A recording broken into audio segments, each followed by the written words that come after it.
Episode 151। वंश और राधिका दोनों रेडी हो गए थे। राधिका बोली, वंश मैं आज बहुत खुश हूँ। वंश बोला, मैं भी, आज मेरी राधिका वापस आ गई। दोनों की जोड़ी बहुत ही सुंदर लग रही थी। दोनों स्टेज पर आ रहे थे, उनके साथ वंशिका भी थी। मीडिया भी कब से उनका इंतजार कर रही थी। दोनों के आते ही पहले मीडिया ने उन्हें घेर लिया और सवाल पूछने लगी। मिस्टर खन्ना, आपने तो अपने इंटरव्यू में कहा था कि आप दूसरी शादी कभी नहीं करेंगे। आप अपनी वाइफ राधिका का इंतजार करेंगे, तो फिर आपने एक बच्चे की मां नैना शादी क्यों कर ली? वंश मुस्कुराते हुए बोला, आप लोगों को शायद कोई कंफ्यूजन हो गई है। मैंने किसी नैना सिंह से शादी नहीं किया। मेरी पत्नी राधिका वापस आ चुकी है और मैंने उसी से शादी की है। तभी एक दूसरे रिपोर्टर ने पूछा, सर अगर ये आपकी पत्नी राधिका है तो फिर यह बच्ची कौन है? वंश बोला, ये हम दोनों की बेटी वंशिका है। ये भगवान का है एक खेल है। इतने बड़े एक्सीडेंट में राधिका के साथ उसको बच्चा भी बच गया।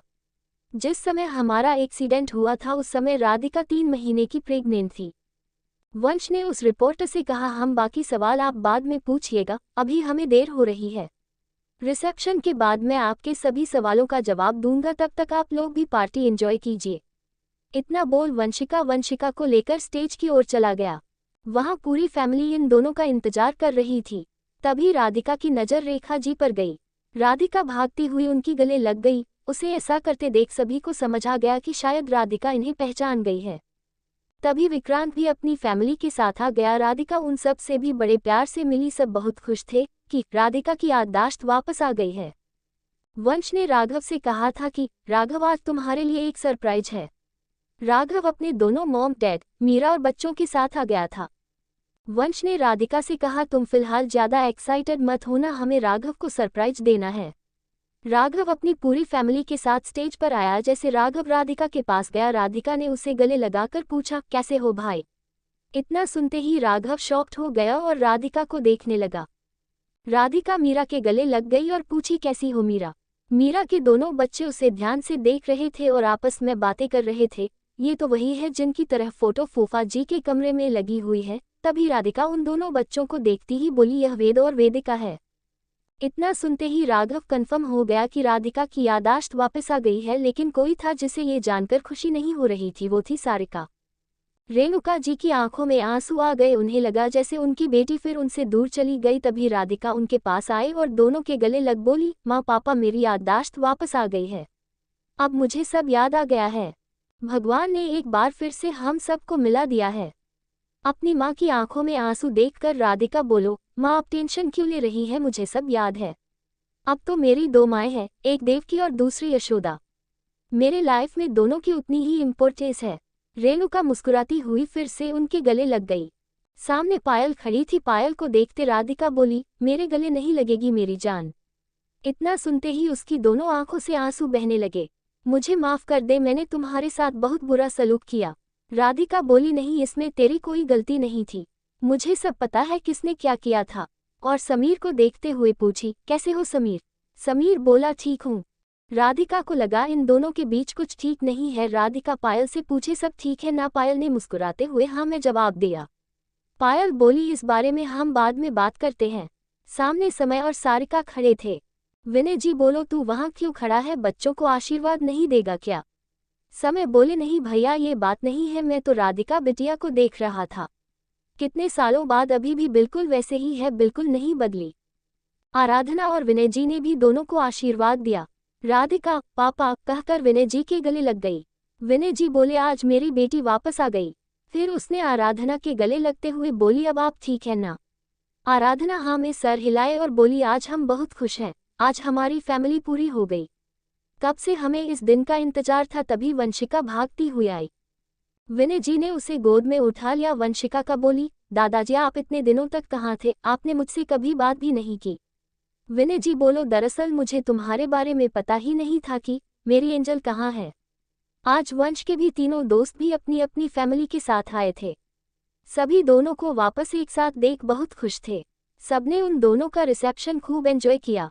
रिसेप्शन के बाद वंश ने मीडिया को एक इंटरव्यू दिया और वंशिका और राधिका के बारे में बताया। आज सबसे ज्यादा खुश दादी थी।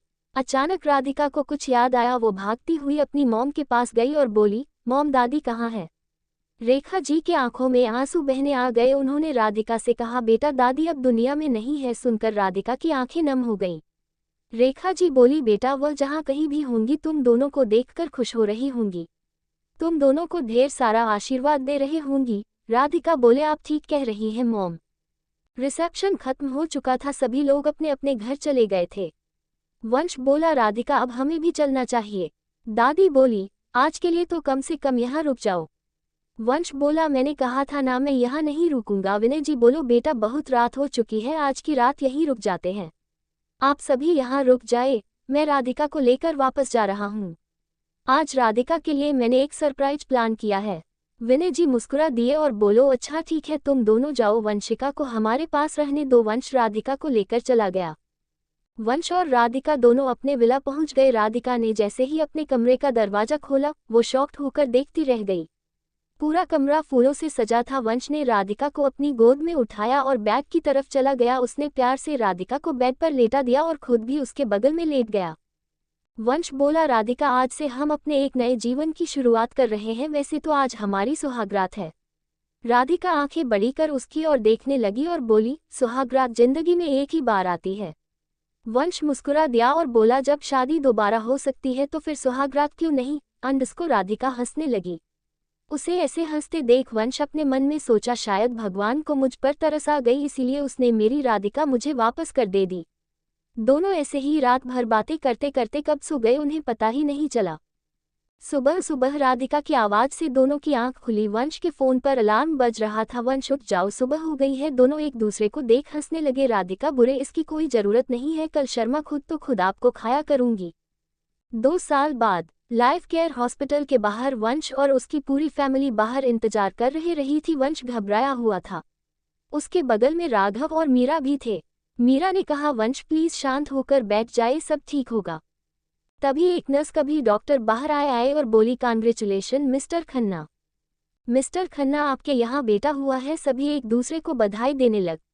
वंश जल्दी से डॉक्टर के पास गया और पूछा, राधिका कैसी है। डॉक्टर कोली बोली, माँ और बच्चा दोनों बिल्कुल ठीक है, आप थोड़ी देर बाद दोनों से मिल सकते हैं। एक नर्स बच्चे को लेकर बाहर आई। सबसे पहले वंश ने उसे गोद में लिया। वो बिल्कुल राधिका की तरह दिख रहा था। वंश उसे लेकर अंदर राधिका के पास चला गया। वंश बोला, तुमने देखा हमारा छोटी सा बेबी। राधिका ने हाँ में सिर हिलाया। फिर सभी अंदर आ गए। सबने दोनों को खूब बधाइयां दी। 2 दिन बाद राधिका हॉस्पिटल से घर आ गई थी। वंशिका भी अपने भाई को देख रही थी। सभी उस बच्चे को बहुत प्यार कर रहे थी। अचानक वंश की नज़र वंशिका पर चली गई। वो बहुत उदास लग रही थी। वंश उसके पास गया और पूछा, क्या हुआ मेरी राजकुमारी को। वंशिका उदास होते हुए बोली, जब से ये छोटू बेबी आया है सभी सिर्फ उसे ही प्यार करते हैं, मुझे तो अब कोई भी प्यार नहीं करता। वंश वंशिका को लेकर अपने बेडरूम में चला गया। वहां राधिका बच्चे को सुला रही थी। वंशिका को उदास देखकर राधिका ने वंश से इशारे में पूछा, क्या हुआ। वंश बोला, हमारी वंशिका हमसे नाराज है, उसे लगता है कि हम सिर्फ छोटी बेबी को प्यार करते हैं, इसे नहीं। राधिका ने बच्चे को पालने में सुलाया और वंशिका को अपने पास बुलाकर बोली, मम्मा पापा सबसे ज्यादा प्यार अपनी राजकुमारी को करते हैं। राधिका बोली, तुम्हारा भाई अभी बहुत छोटा है ना, वो खुद से कोई काम नहीं कर सकता, अभी तो वो बोल भी नहीं सकता, न चल सकता, ना खुद से खाना खा सकता है, इसलिए सब कुछ मम्मा पापा को करना पड़ता है, इसलिए वो हमारे पास ज्यादा रहता है। जब वो बड़ा हो जाएगा तो दीदी दीदी किसे बुलाएगा। वंशिका खुश होते हुए बोली, ये मेरा भाई सारांश है, मैं इसका नाम सारांश रखूंगी। वंश बोला, नाम तो बहुत ही प्यारा है, आज से वंशिका के भाई का नाम सारांश है। वंशिका बहुत खुश हो गई।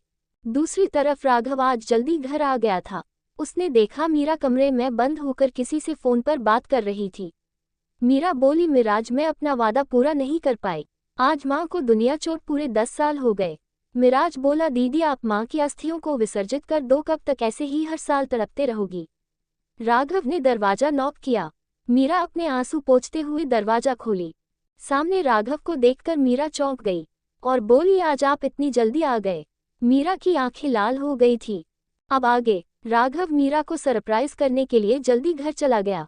घर पर पहुंचते ही उसने देखा कि उसके रूम का दरवाजा बंद था, अंदर से मीरा की रोने की आवाज आ रही थी। राघव जैसे डोर नॉक करने गया वो सुना मीरा अपने भाई मिराज से बात कर रही थी। मिराज उसे फोन पर समझा रहा था कि दीदी वो सब कुछ भूल जाओ और माँ की अस्थियों को विसर्जित कर दो। मीरा बोली कैसे भूल जाऊं भाई, कल ही मैंने मैगजीन की कवर पेज पर अमन की फोटो देखी थी। हमारा सब कुछ छीनकर कैसे ऐश कर रहे हैं सब। मुझे तो ये सोचकर ही डर लगता है कि अगर राघव मेरी जिंदगी में नहीं आए होते तो हमारा क्या होता। सब कुछ होते हुए भी हम दोनों भाई बहन दर दर की ठोकरें खाते रहते। मीरा बोले जा रही थी और रोए जा रही थी। मिराज उसे समझा रहा था। तभी राघव ने अपने कमरे का दरवाजा नॉक किया। मीरा ने जल्दी से अपने आंसू पोंछे और मुस्कुराते हुए बाहर आई। मीरा राघव से बोली, आज आप बहुत जल्दी आ गए। राघव पूछा, तुम रो क्यों रही हो? मीरा मुस्कुराते हैं बोली, नहीं तो मैं कहाँ रो रही थी। राघव बोला, सच सच बताओ तुम रो क्यों रही थी? मैं बहुत देर से बाहर खड़ा हूँ, मैंने तुम्हारी रोने की आवाज़ सुनी। मीरा बोली, जरूर आपको कोई गलतफहमी हुई है। राघव गुस्से से बोला, झूठ मत बोलो मीरा, मैंने तुम्हारे और मिराज की सारी बातें सुन ली थी। है मीरा को उसके गुस्से से बहुत डर लगता था। वैसे तो राघव जल्दी नाराज या गुस्सा नहीं होता था, लेकिन जब उसे गुस्सा आता तो फिर वह किसी को कुछ नहीं समझता और न किसी की सुनता। राघव गुस्से में वहां से चला गया। मीरा को अब अपनी गलती का एहसास हो रहा था, मगर अब वह कर भी क्या सकती थी। रात के 10 बजे बज गए थे। राघव अभी तक वापस नहीं आया था। मीरा को उसकी चिंता हो रही थी। मीरा ने उसे कितनी बार फोन किया लेकिन राघव ने उसका फोन एक बार भी नहीं उठाया। रात के 12 बजे बज चुके थे। राघव अभी तक घर नहीं लौटा था। मीरा अभी भी राघव का इंतजार कर रही थी। थोड़ी देर बाद राघव घर वापस आया। उसने आज काफी ड्रिंक की हुई थी। मीरा राघव के पास गई और बोली, मुझे आपसे कुछ बात करनी है। राघव अपनी आंखें बड़ी करते हुए गुस्से से मीरा की ओर देखा और बोला, मुझे तुमसे कोई बात नहीं करनी, चली जाओ यहाँ से। मीरा फिर भी राघव के पास गई। उसने उसके कंधे पर हाथ रखा। राघव ने उसके हाथों को जोर से झटक दिया। मीरा का बैलेंस बिगड़ गया और वह वहीं पड़े मेज से टकरा गई। उसका सर मेज के कोने से जा लगा। उसके माथे से खून बहने लगा। राघव पीछे घूमकर देखा, मीरा गिरी हुई थी और उसके माथे से खून बह रहा था। खून देखते हुए राघव घबरा गया। वो जल्दी से मीरा को उठाकर सोफे पर बिठा दिया। फिर वो फर्स्ट एड बॉक्स लेकर आया। मीरा के माथे पर पट्टी बांध दी। चोट ज्यादा गहरी नहीं थी। दोनों ने एक दूसरे से कोई बात नहीं की। मीरा वहां से चुपचाप उठकर चली गई। राघव उसे बस देखता रह गया। उसने भी उसे नहीं रोका। दूसरी तरफ राधिका वंश के साथ लेटी हुई थी। उसने वंश से कहा, अब तो सभी की शादियां हो गई हैं, सिर्फ अंश की शादी नहीं हुई है। आप अंश से बात कीजिए ना। वंश बोला, वो शादी नहीं करना चाहता। जिस लड़की से शादी करना चाहता है मॉम डैड उस लड़की को बिल्कुल भी पसंद नहीं करते। तुम उसे जानती हो? राधिका बोली, कौन है वो? दिशा। कहीं ये अंश की सेक्रेटरी दिशा तो नहीं? वंश बोला, तुम ठीक समझी। राधिका बोली, वो लड़की तो मुझे भी बिल्कुल पसंद नहीं है। वो तो किसी एंगल से अंश के लायक नहीं है। मुझे याद है एक समय वो आपको भी सीड्यूस करने के चक्कर में थी। वह सिर्फ पैसों की लालची है, आप चिंता मत कीजिए। मैं कर अंश के ऑफिस जाऊंगी। अगले दिन सुबह मीरा, राघव और बच्चे सभी ब्रेकफास्ट कर रहे थे। तभी वेद बोला, मॉम आपके सिर में चोट कैसे लगी? मीरा बोली, कुछ नहीं बेटा, कल मैं गिर गई थी। वेद राघव की तरफ देखकर बोला, डैड मॉम को कल क्या हुआ था? मैंने देखा कल मॉम रो रही थी। राघव कुछ नहीं बोला, बस चुपचाप अपना ब्रेकफास्ट कर रहा था। ब्रेकफास्ट करने के बाद वहां से सीधे अपने होटल चला गया। मीरा को कुछ समझ में नहीं आ रहा था कि वह क्या करे। उसने कभी राघव को ऐसे रिजेक्ट करते नहीं देखा था।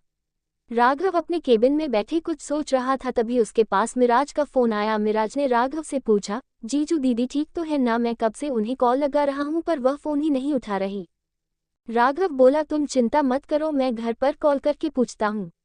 राघव ने मिराज से कहा, एक बात पूछूं, सच सच बताओगे? मिराज बोला, पूछिए। राघव ने पूछा, तुम्हारी दीदी कल इतना रो क्यों रही थी? जब मैंने उससे पूछा तो उसने कुछ नहीं बताया, पर मैं जानना चाहता हूँ आखिर ऐसी क्या बात है जो उसे इतना परेशान कर रहा है।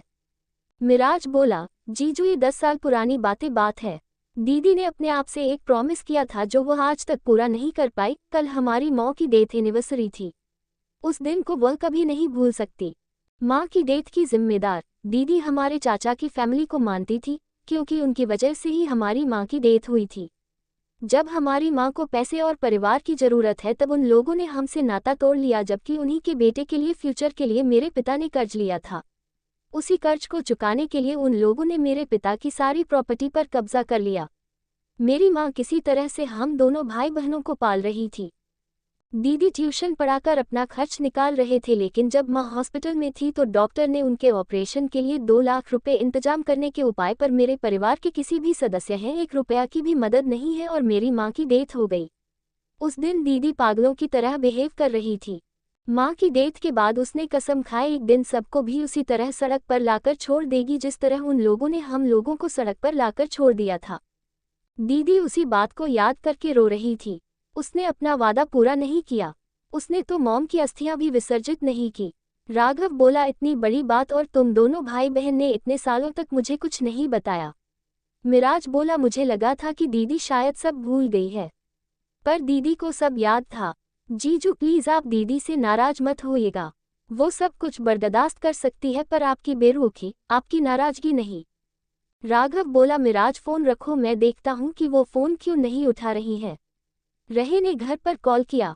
वेदिका ने फोन उठाया और कहा, पापा मॉम तो सो रही है, उनकी तबीयत खराब हो गई है।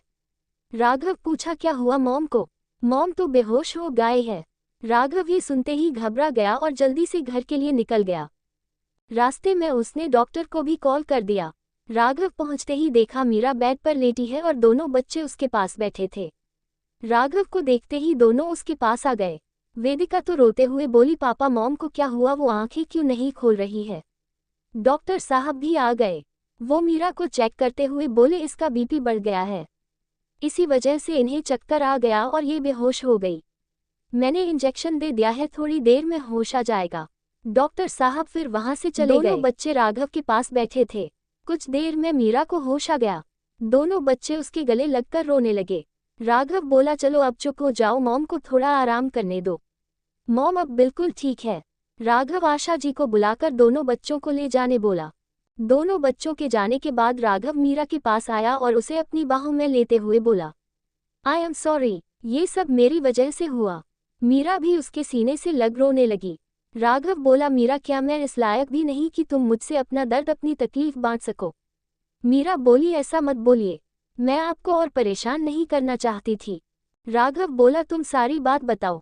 मीरा सारी कहानी राघव को बता दी। राघव सब सुनने के बाद बोला, तुम चिंता मत करो, उन सबको मैं खून के आंसू रुलाऊंगा, बस देखती जाओ मैं क्या क्या करता हूँ। अब आगे राघव मीरा से बातें करने के बाद विक्की को कॉल किया। विक्की मुंबई के होटल का संभालता था और राघव अभी गोवा में था। राघव ने विक्की से कहा, विक्की किसी का पता लगाना है, तुम उसके बारे में मुझे पूरी जानकारी जितनी जल्दी हो सके चाहिए। विक्की बोला, जी सर, आप उसकी डिटेल्स बताएं, मैं उसकी जानकारी आपको जितनी जल्दी हो सके भेज दूंगा। राघव बोला, अहमदाबाद की बिजनेसमैन अमन मेहता के बारे में जानकारी निकालनी है। 10 साल में उसने कहाँ कहाँ क्या क्या इन्वेस्ट किया है, हर चीज़ मुझे बारीकी से जाननी है। विक्की बोला, सर मैं उनके बारे में बहुत कुछ जानता हूँ। क्या जानते हो? विक्की बोला, उन्होंने हमारी कंपनी के साथ काम करने के लिए अपनी इच्छा जताई थी, तो मैंने उनके बारे में सब कुछ पता करवाया था।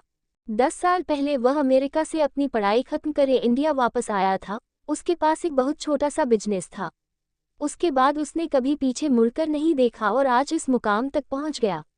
आज वह अहमदाबाद का सबसे बड़ा बिजनेस टाइकून है।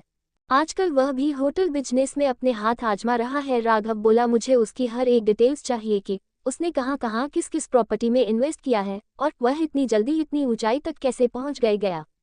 ठीक है सर, मैं कल सुबह तक जानकारी भेज दूँ। मीरा सो चुकी थी। उसे देखते हुए राघव बोला, जिंदगी में अगर मैंने किसी से प्यार किया तो वह तुम हो। तुमने भी मुझे बहुत प्यार दिया है। तुम्हारी आंखों में मैं एक बूंद आंसू बर्दाश्त नहीं कर सकता। भले मैं तुम्हें कुछ बोलूं या ना बोलो, लेकिन तुम मेरे लिए सब कुछ हो। जितने आंसू तुमने 10 साल में बहाए हैं, उन सब का मैं एक एक बूंद का हिसाब लूंगा। तुम्हें भी मैं खून के आंसू रुलाऊंगा। ये मेरा वादा है तुमसे। अगली सुबह राधिका भी आज जल्दी तैयार हो गई थी। उसने आराधना जी से कहा, मॉम आप कुछ घंटों के लिए सारांश को संभालिए, मैं आज खन्ना इंडस्ट्रीज जा रही हूँ। आराधना जी बोली, क्या बात है बेटा, आज इतने दिनों बाद इंडस्ट्रीज जा रही हो? मॉम दरअसल मैं अंश मिलने जा रही हूँ। मैं जानना चाहती हूँ कि आखिर वो शादी के लिए तैयार क्यों नहीं है। मैंने उसे यहाँ आने के लिए भी कहा था पर वो आया नहीं। आराधना जी बोली, वो हम सब से नाराज है इसलिए यहाँ नहीं आता। वो आजकल वंश के नए वाले मेंशन में रहता है और कभी खन्ना हाउस में। आजकल तो वो मेरा कॉल भी नहीं उठता है। मैंने सुना है आजकल वो लड़की भी उसी के साथ रहती है। राधिका बोली नहीं मॉम, वंश ने पता करवाया, अंश वहाँ अकेले ही रहता है। मॉम मैं इसीलिए तो जा रही हूँ। विनय जी बोले बेटा तुम अकेले जा रही हो। राधिका बोली नहीं डैड, वो वंश को भी समीर से काम है तो उन्हीं के साथ चली जाऊंगी। वंश और राधिका खन्ना इंडस्ट्रीज के लिए निकल जाते हैं। राधिका वंश के साथ खन्ना इंडस्ट्रीज पहुंच गई। अंश का ऑफिस भी वहीं पर के एक बिल्डिंग में था। दोनों पहले समीर और पायल से मिलने चले गए, वहां से राधिका अंश के ऑफिस चली गई। अंश के ऑफिस में राधिका को आते दिशा ने पहले ही देख लिया था। दिशा ने रिसेप्शन पर कह दिया कि सर अभी एक इम्पोर्टेंट मीटिंग में है, इसलिए अभी किसी से नहीं मिल सकते। बिना अपॉइंटमेंट के तो किसी को अंदर आने नहीं देना।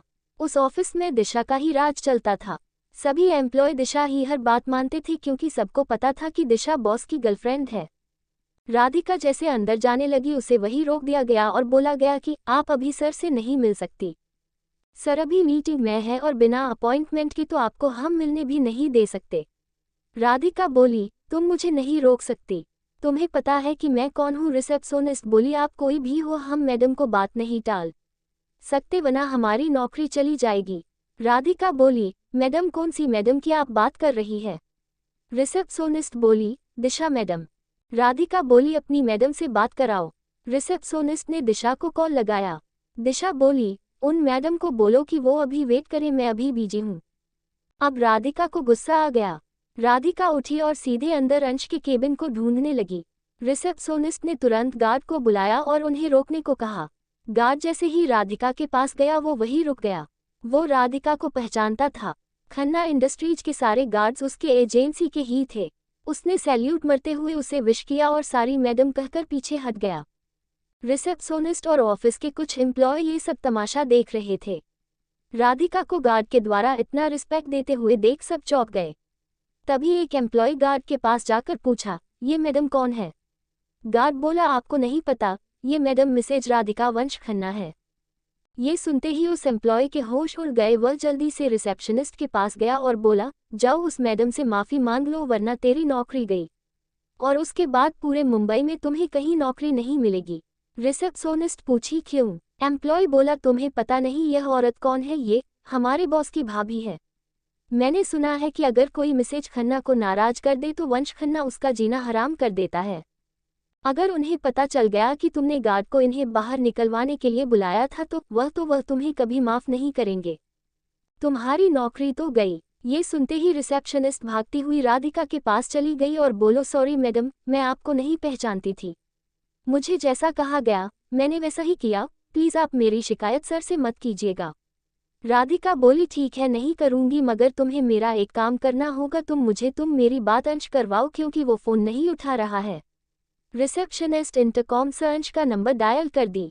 अंश ने फोन उठा लिया। राधिका को फोन देते हुए कहा मैडम लीजिए बात कर लीजिए।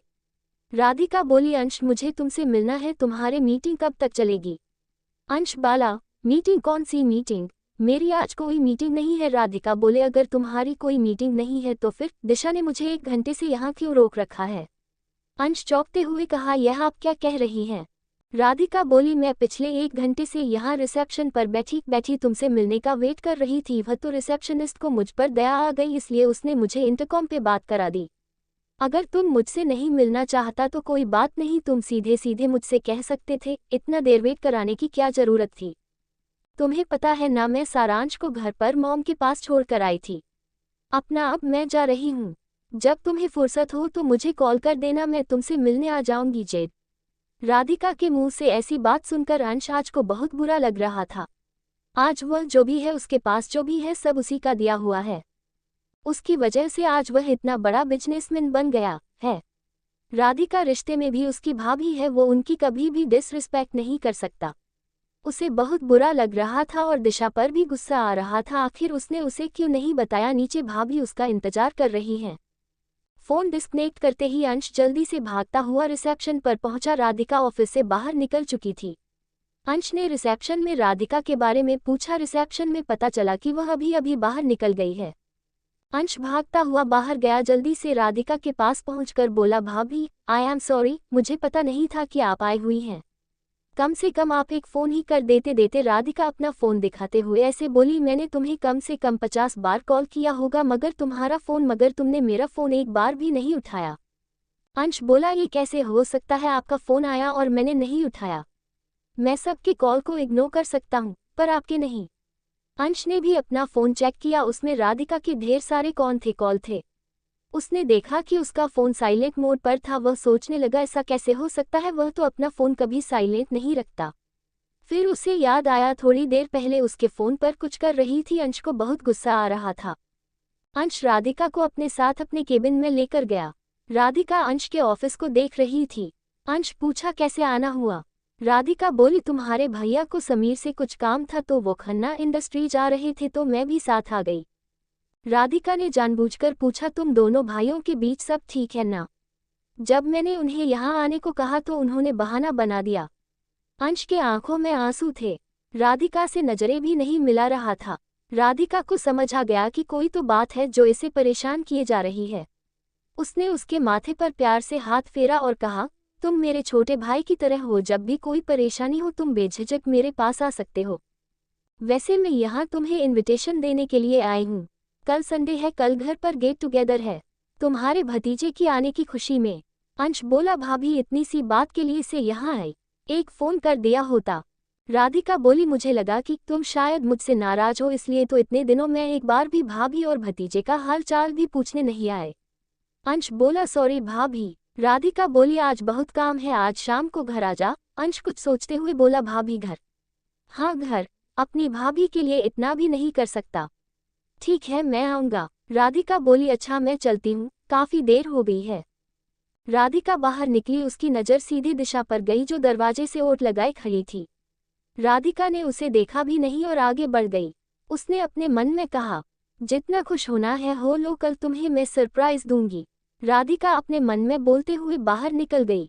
अब आगे राधिका अंश के ऑफिस से निकलकर घर आ गई। वह सीधे आराधना जी के कमरे में चली गई जहां सारांश उनके पास सो रहा था। वंशिका स्कूल गई हुई थी।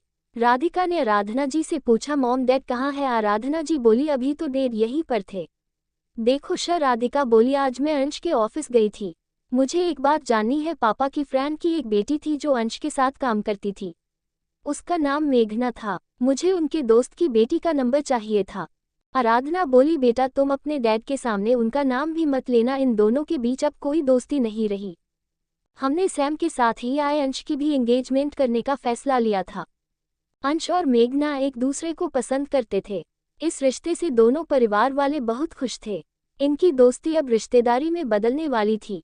लेकिन पता नहीं ऐसा क्या हुआ कि एंगेजमेंट के एक सप्ताह पहले चौधरी जी हमारे घर आए। उन्होंने कहा वह अपनी बेटी की शादी हमारे बेटे से नहीं कर सकते। अंश के डैड ने पूछा क्या हुआ है, मगर उन्होंने कोई जवाब नहीं दिया। उसके दूसरे दिन अंश ने हमसे कहा कि वह मेघना के साथ शादी नहीं कर सकता। फिर हमने ये रिश्ता खत्म कर दिया। उसके बाद से इन दोनों दोस्तों के बीच कोई बात नहीं होती है। राधिका बोली मॉम क्या आपके पास मेघना का नंबर? बेटा राधिका आराधना जी से मेघना का नंबर है। हाँ बेटा, पर तुम्हें वो नंबर क्यों चाहिए? मुझे उससे बहुत जरूरी बात करनी है। राधिका ने आराधना जी से मेघना का नंबर लेकर उसे कॉल किया और बोली मेघना मैं राधिका बोल रही हूँ। दूसरी तरफ से कौन? राधिका। राधिका बोली मैं तुम्हारे कॉलेज में पढ़ती थी, तुम्हारी सीनियर थी। मेघना बोली बोले आपको इतना घुमा कर बोलने की जरूरत नहीं है, आप सीधे कहिए कि आप मिसेस वंश खन्ना बोल रही हैं। राधिका बोली तुमसे मिसेज वंश खन्ना नहीं, अंश की भाभी बात कर रही है। क्या तुम मुझसे मिल सकती हो? मेघना बोली आप मुझसे क्यों मिलना चाहती हैं? अब हम दोनों के बीच कुछ नहीं रहा। राधिका बोली तुम पहले मुझसे मिलो, बहुत जरूरी बात है। मैं फ़ोन पर नहीं बता सकती हूँ। मेघना बोली ठीक है, हम किसी कैफ़े में मिलते हैं। राधिका बोली नहीं, एक काम करो, तुम शाम को होटल सनशाइन आ जाओ और वहाँ के मैनेजर से कहना मैं तुम्हें बुलाया है। शाम के वक्त राधिका अपने दोनों बच्चों के साथ होटल सनशाइन पहुँच गई। उसने विक्की से पूछा क्या कोई मुझसे मिलने आया है? विक्की बोला yes ma'am, room number 999। Radhika दोनों बच्चों को लेकर होटल के रूम 999 में पहुँच गई। सारांश अभी सो रहा था और वंशिका लैपटॉप पर बैठकर गेम खेल रही थी। राधिका और मेघना दोनों आमने सामने बैठे थे। राधिका पूछी कैसी हो मेघना? ठीक हूँ राधिका दी, मैं कुछ जानना चाहती हूँ तुम्हारे और अंश के बीच ऐसा क्या हुआ था जो तुम दोनों ने एक दूसरे से इतनी दूरी बना ली? तुमने तो ऑफिस भी छोड़ दिया।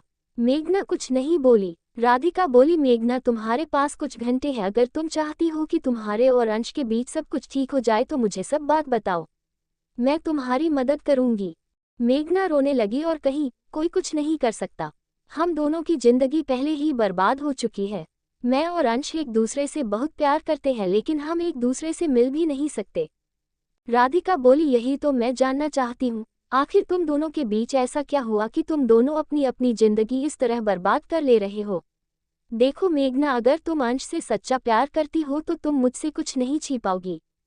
मैं यहाँ तुम्हारी मदद करने के लिए ही आई हूँ। मेघना बोली, मेरी कोई मदद नहीं कर सकता। राधिका मेघना के कंधे पर हाथ रखते हुए बोली, मेरी बात सुनो। मन के हारे हार है, मन के जीते जीत। अगर तुम पहले ही हार मान लोगी तो सब कुछ कभी सही नहीं होगा। तुम्हारे पास एक मौका है और मैं तुम्हारी मदद कर सकती हूँ, लेकिन तुम्हें हर बात मुझे बतानी होगी।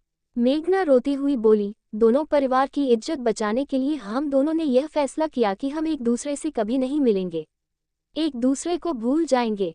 मेघना बोली, मैं अंश के ऑफिस में आपके कहने पर चली गई। मैं और अंश उस रिजॉर्ट वाले प्रोजेक्ट पर साथ साथ काम कर रहे थे।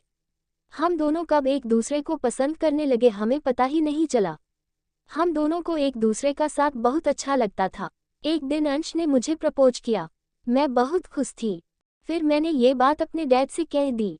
वो ये सुनकर बहुत खुश हो गए। फिर दोनों परिवारों ने मिलकर हमारा रिश्ता तय कर दिया। जिस दिन हमारी कंपनी की सक्सेस पार्टी थी, उस दिन हम दोनों ने बहुत ड्रिंक कर लिया था। हम दोनों एक दूसरे से प्यार करते थे और हम दोनों उस रात इतना बहक गए कि हम दोनों को किसी चीज़ का होश नहीं था। हम दोनों ने अपनी सारी सीमाएं लांघ दी, मगर हमें यह नहीं पता था कि हम किसी के बनाए हुए ट्रैप में फंस गए थे। उस कमरे में किसी ने पहले से ही कैमरा छुपा कर रखा था। उससे पहले से ही अंदाजा था कि ऐसा कुछ होगा, क्योंकि हमारे ड्रिंक में किसी ने ड्रग्स मिला दी थी।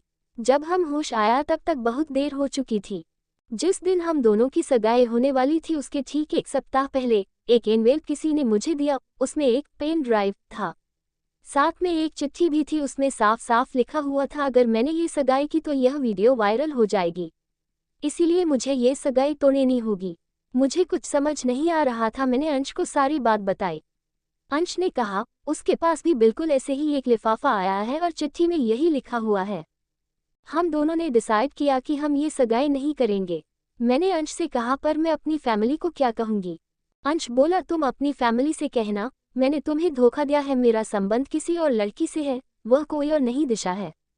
दिशा का नाम सुनते ही मेरे दिमाग काम करना बंद कर दिया।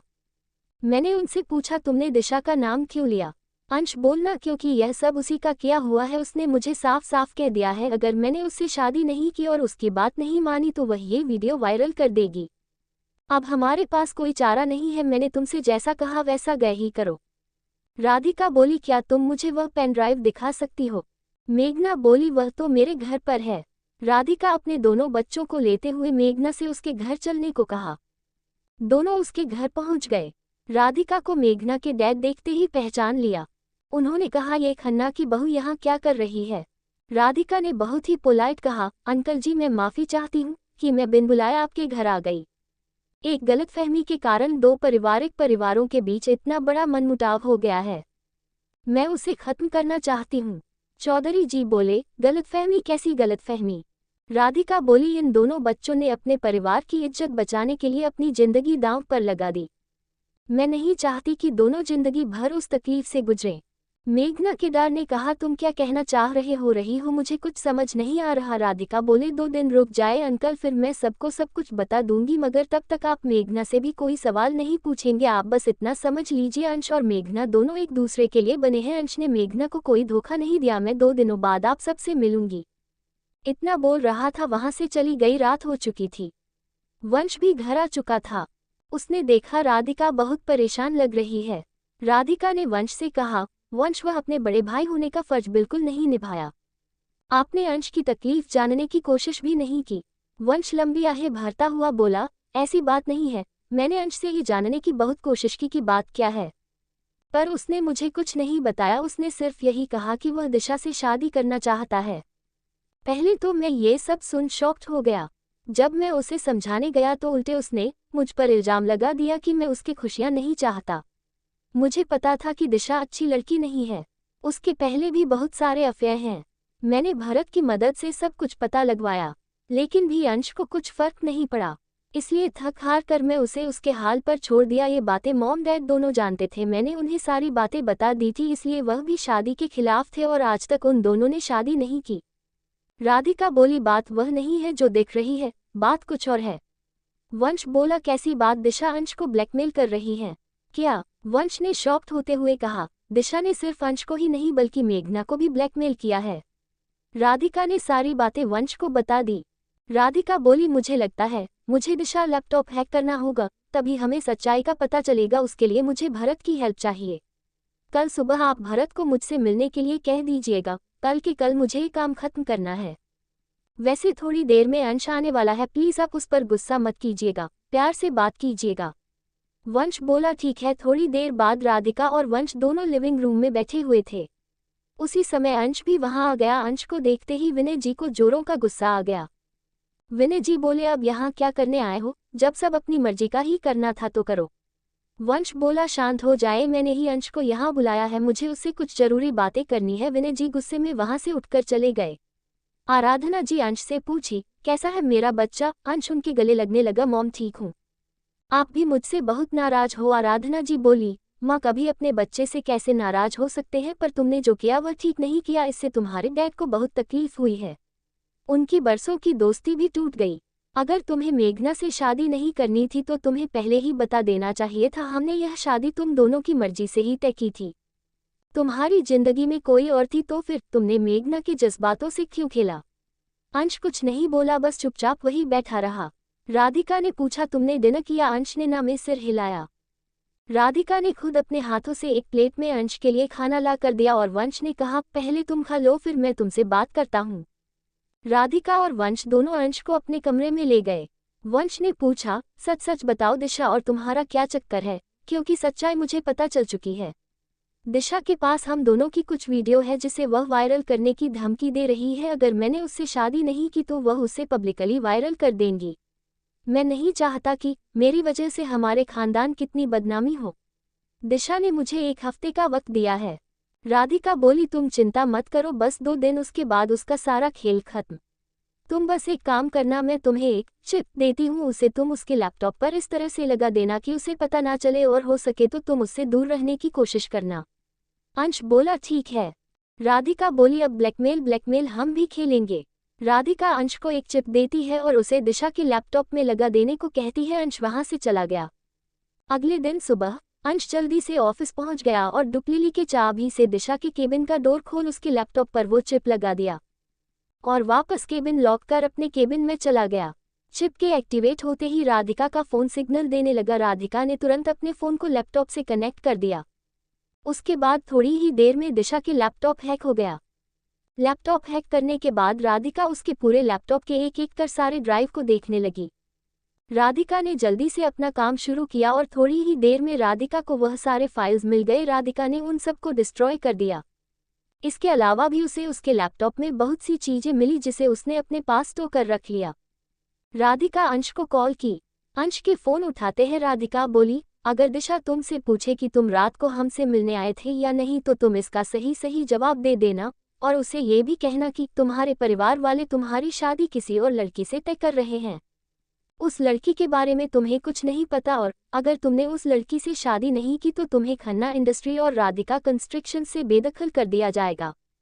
तुम अपना मुंह लटका कर चेहरे पर परेशानी के भाव लेकर बैठे रहना। तभी अंश बोला, आप फोन रखिए, दिशा मेरे केबिन की तरफ ही आ रही है। दिशा के आते ही अंश अपने लैपटॉप पर काम करने लगा। उसे देखकर दिशा पूछी, क्या हुआ? कल रात तुम अपनी फैमिली से मिलने गए थे? अंश बोला, हाँ गया था, उन लोगों ने मेरी शादी तय कर दी है और मुझे साफ साफ कह दिया है कि अगर मेरी शादी में यह शादी नहीं करता तो मुझे इन सारी प्रॉपर्टी से बेदखल होना होगा। मेरे पास कुछ भी नहीं बचेगा, न घर, न पैसा और न ये बिजनेस। दिशा बोली, तुम चिंता मत करो, मैं सब ठीक कर दूंगी। उसके बाद दिशा अपने केबिन में चली गई। जैसे उसने अपना लैपटॉप ऑन किया, राधिका का मोबाइल उसके लैपटॉप पर सिग्नल देने लगा। दिशा में अपने फाइल को खोली लेकिन उसे अंश और मेघना की वीडियो नहीं मिली। उसने सोचा आखिरी वीडियो गया कहाँ। धीरे धीरे दिशा अपने पूरे लैपटॉप को छान मारा पर उसे वो वीडियो नहीं मिली। उसने तुरंत अपने फ़ोन से किसी को कॉल किया और कहा, तुम्हारे पास मैंने जो वीडियो दिया था उसकी एक कॉपी करके मेरे लैपटॉप पर सेंड करो। उसके दोस्त ने वो वीडियो की एक कॉपी दिशा को सेंड कर दी। दिशा के लैपटॉप पर वीडियो सेंड होते ही दिशा उसे खोलकर देखने लगी और राधिका को दूसरा आईपी एड्रेस भी मिल गया। राधिका ने उस लैपटॉप को भी हैक कर वह वीडियो डिलीट कर दिया।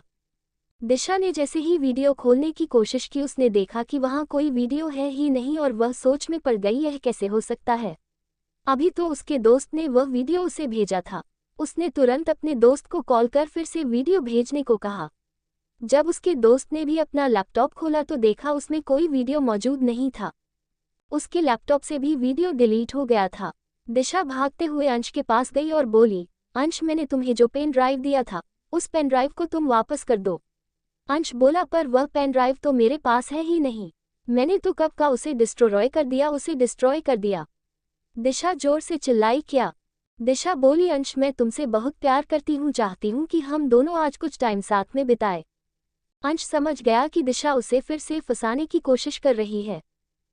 उसने उसे होटल हयात के एक रूम में बुलाया था। अंश पहले से ही तैयार था, आज दिशा का पर्दाफाश करना है। उसने राधिका को सारी बात बता दे और खुद होटल के लिए निकल गया। दिशा अपने दोस्त के साथ वहां पहले से ही मौजूद थी। उन दोनों ने होटल के कमरे में कैमरा लगा दिया और उसका दोस्त जल्दी से बाहर आ गया। बाहर आते हैं उसके दोस्त को भरत ने पकड़ लिया। अंदर दिशा अंश के आने का इंतजार कर रही थी। अंश के आते ही दिशा ने कहा, अंश, क्यों ना हम कोर्ट मैरिज कर ले ताकि तुम्हारे घर वाले तुमसे जबरदस्ती ना कर सके। अंश बोला, तुमसे शादी करने के बाद वैसे भी मेरे पास कुछ नहीं बचेगा, मैं नहीं चाहता कि मेरे साथ तुम्हारी जिंदगी भी बर्बाद हो। दिशा को समझ आ गया था कि जरूर उसने कोई चल चली है जिसकी वजह से उसके सारे वीडियो डिलीट हो गया है, मगर वो ये भी जानती थी कि यह काम अंश तो कर ही नहीं सकता। अगर उसे करना होता तो बहुत पहले ही कर चुका होता। तो फिर यह किसने किया? तभी होटल के रूम का दरवाजा नॉक हुआ। जैसे दिशा ने दरवाजा खोला, सामने राधिका खड़ी थी। राधिका बोली, क्या मैं अंदर आ सकती हूँ? दिशा गुस्से में राधिका से बोली, तुम यहाँ क्या कर रही हो? राधिका मुस्कुराते हुए बोली, मैंने ही तो तुम्हें यहाँ बुलाया था। तुम्हारी हर सवाल का जवाब है मेरे पास। तुम जहाँ सोचना खत्म करती हो वहाँ से मेरा सोचना शुरू होता है। सिर्फ 12 घंटे में मैंने तुम्हारे इतने बरसों की मेहनत को फेल कर दिया। दिशा हंसने लगी और बोली, तुम्हें नहीं पता मैंने यह वीडियो कहीं और भी छुपा कर रखा है। राधिका बोली, तुम्हें जितना छुपाना है छुपा लो, पर मेरे पास भी एक वीडियो है जिसे देखने के बाद तुम्हारे होश उड़ जाएंगे। दिशा बोली, तुम झूठ बोल रही हो, तुम्हारे पास ऐसा कुछ नहीं है। राधिका मुस्कुराते हुए बोली, तुम पहले भोपाल में रहती थी और वही एक ज्वेलरी शॉप में काम करते थे। तुमने वहां के मालिक को भी उसी तरह फंसाया और उसके सारे जेवर लेकर एक दिन फरार हो गई। उसने तुम्हारे खिलाफ भोपाल में केस भी दर्ज किया है, वहां की पुलिस तुम्हें ढूंढ रही है। इसके अलावा तुमने और भी छोटी मोटी चोरियां की थी, उन सब के सबूत मेरे पास है। तुम्हारा वह दोस्त सलाखों के पीछे है, उसने अपने सारे गुनाह कबूल कर लिया है और तुम दोनों को कोई नहीं बचा सकता। जाओ बाहर, पुलिस तुम्हारा इंतजार कर रही है। दिशा ने जैसे बाहर की ओर देखा, उसके सामने 2 लेडी कांस्टेबल खड़ी थी। उन दोनों ने दिशा को गिरफ्तार कर लिया। राधिका बोली, अंश, मेघना तुम्हारा इंतजार कर रही है, जाओ जाकर उससे मिला लो। अंश बोला, थैंक यू भाभी, अगर आप नहीं होती तो आज भी मैं दिशा के चंगुल में ही फंसा होता। राधिका अंश को एक चिप देती है और उसे दिशा के लैपटॉप में लगा देने को कहती है। अंश वहां से चला गया। अगले दिन सुबह अंश जल्दी से ऑफिस पहुंच गया और डुप्लीली के चाबी से दिशा के केबिन का डोर खोल उसके लैपटॉप पर वो चिप लगा दिया और वापस केबिन लॉक कर अपने केबिन में चला गया। चिप के एक्टिवेट होते ही राधिका का फोन सिग्नल देने लगा। राधिका ने तुरंत अपने फोन को लैपटॉप से कनेक्ट कर दिया। उसके बाद थोड़ी ही देर में दिशा के लैपटॉप हैक हो गया। लैपटॉप हैक करने के बाद राधिका उसके पूरे लैपटॉप के एक एक कर सारे ड्राइव को देखने लगी। राधिका ने जल्दी से अपना काम शुरू किया और थोड़ी ही देर में राधिका को वह सारे फाइल्स मिल गए। राधिका ने उन सब को डिस्ट्रॉय कर दिया। इसके अलावा भी उसे उसके लैपटॉप में बहुत सी चीजें मिली जिसे उसने अपने पास स्टोर कर रख लिया। राधिका अंश को कॉल की। अंश के फोन उठाते हैं राधिका बोली, अगर दिशा तुमसे पूछे कि तुम रात को हमसे मिलने आए थे या नहीं तो तुम इसका सही सही जवाब दे देना और उसे ये भी कहना कि तुम्हारे परिवार वाले तुम्हारी शादी किसी और लड़की से तय कर रहे हैं।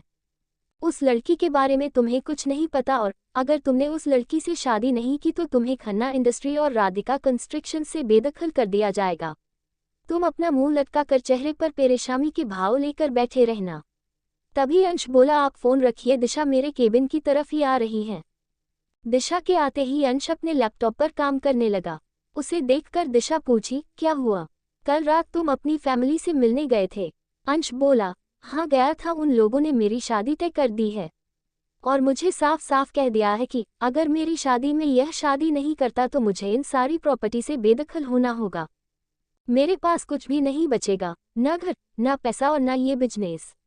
दिशा बोली, तुम चिंता मत करो, मैं सब ठीक कर दूंगी। उसके बाद दिशा अपने केबिन में चली गई। जैसे उसने अपना लैपटॉप ऑन किया, राधिका का मोबाइल उसके लैपटॉप पर सिग्नल देने लगा। दिशा में अपने फाइल को खोली लेकिन उसे अंश और मेघना की वीडियो नहीं मिली। उसने सोचा आखिरी वीडियो गया कहाँ। धीरे धीरे दिशा अपने पूरे लैपटॉप को छान मारा पर उसे वो वीडियो नहीं मिली। उसने तुरंत अपने फ़ोन से किसी को कॉल किया और कहा, तुम्हारे पास मैंने जो वीडियो दिया था उसकी एक कॉपी करके मेरे लैपटॉप पर सेंड करो।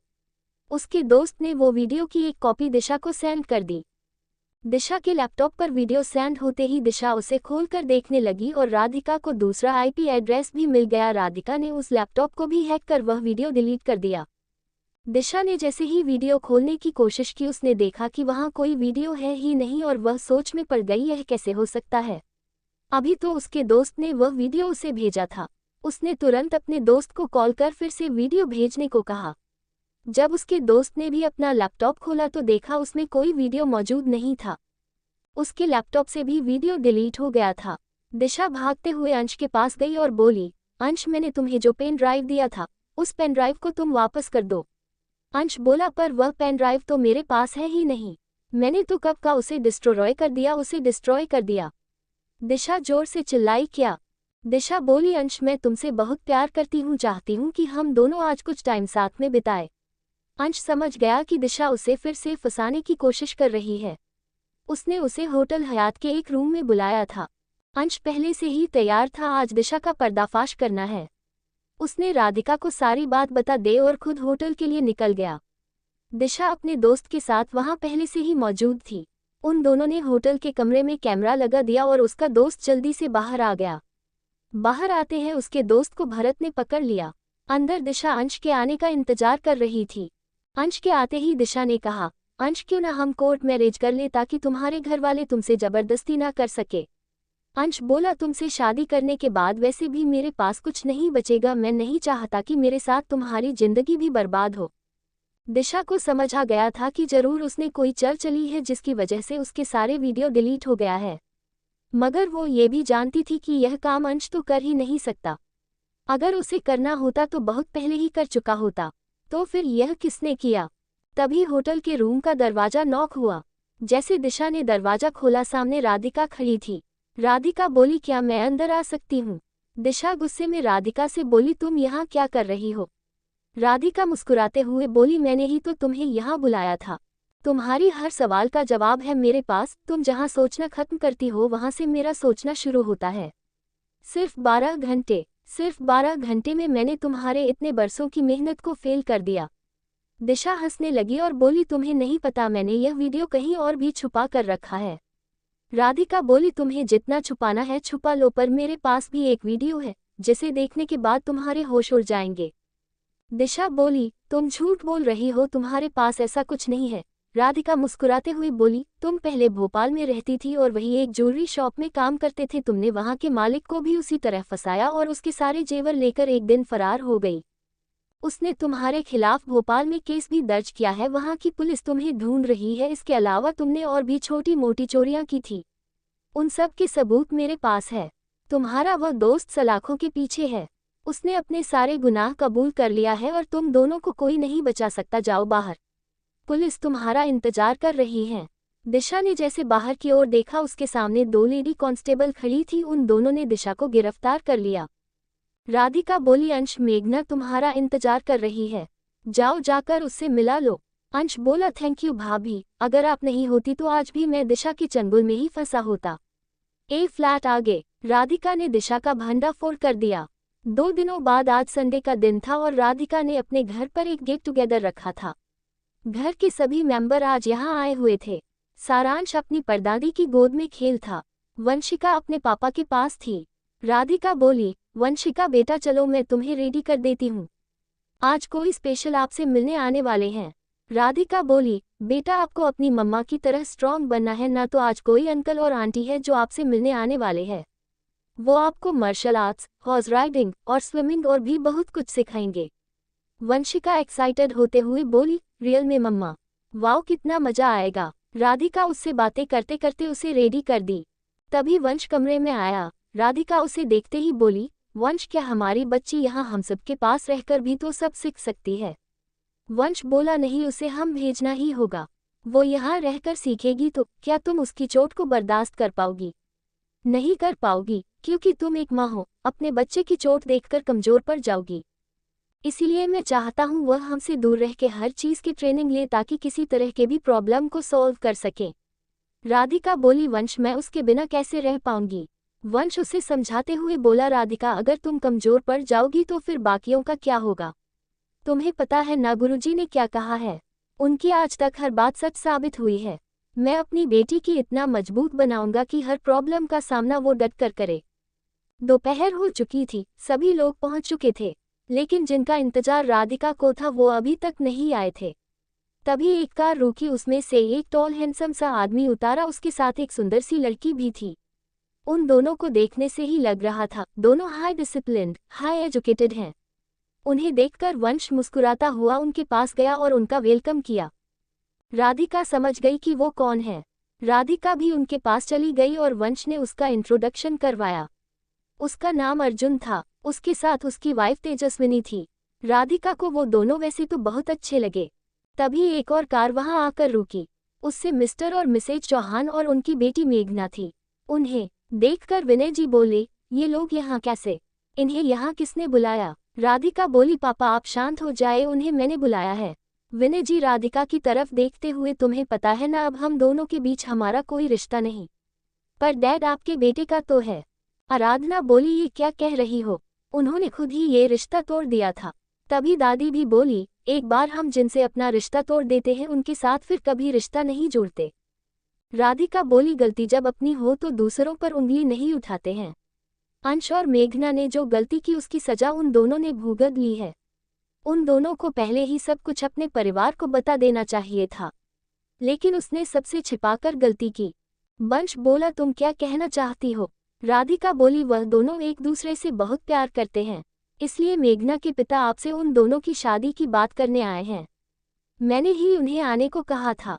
दादी बोली, अभी उसके माँ बाप जिंदा है, उसके लिए तुम्हें फैसला लेने की जरूरत नहीं है।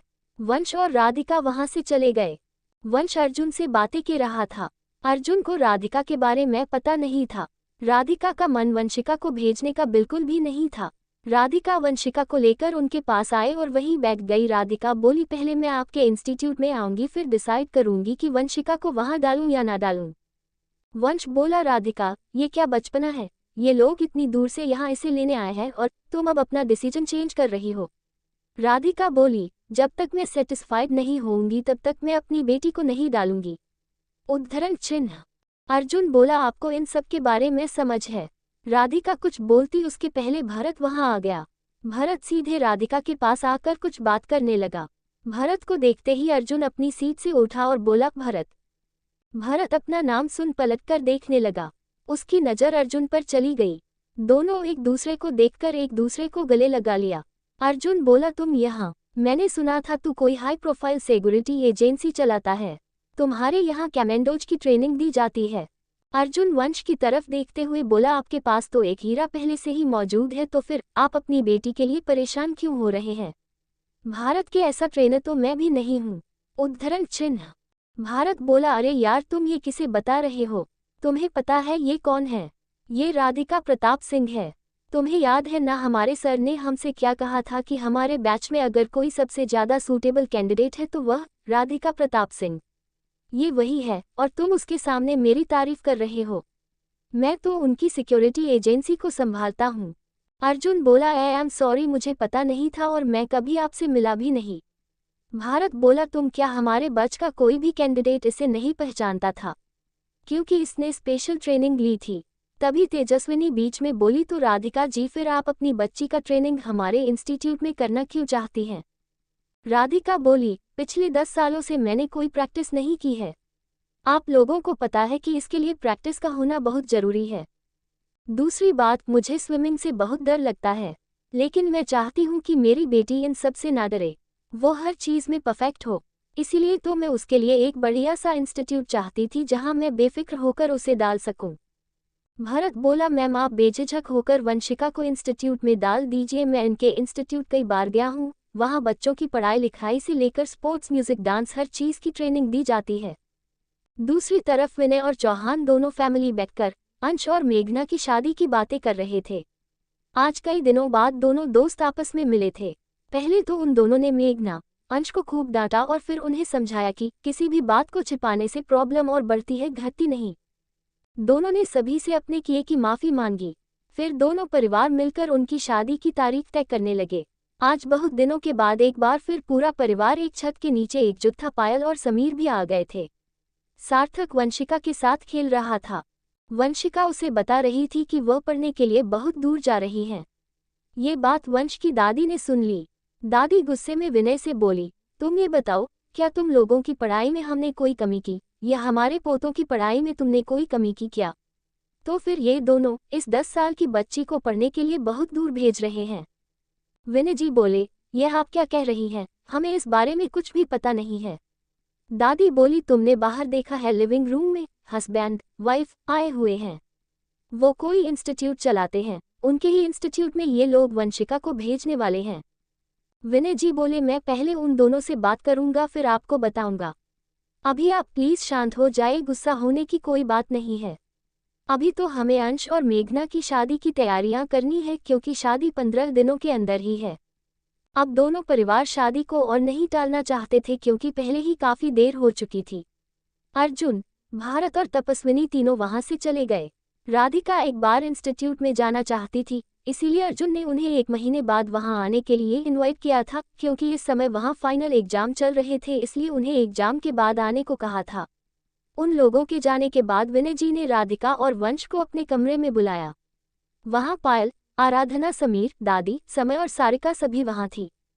विनय जी बोले, यह मैं क्या सुन रहा हूँ कि तुम दोनों वंशिका को कहीं बाहर भेज रहे हो? राधिका बोली, आपने सही सुना है पापा। विनय जी गुस्से में बोले, अब तुम लोग इतने बड़े हो गए हो कि हम लोगों से राय विचार करना भी ठीक नहीं समझा। राधिका बोली, मगर यह वंशिका की जिंदगी का सवाल है, मैं उसके लिए कोई कंप्रोमाइज नहीं कर सकती। वंश वहां पर नहीं था, उन लोगों के साथ अभी बाहर चला गया था। वंशिका और सार्थक दोनों बगल वाले रूम में ही खेल रहे थे। अचानक वंशिका ने जब विनय जी की गुस्से भरी आवाज सुनी तो वह उधर ही चली गई।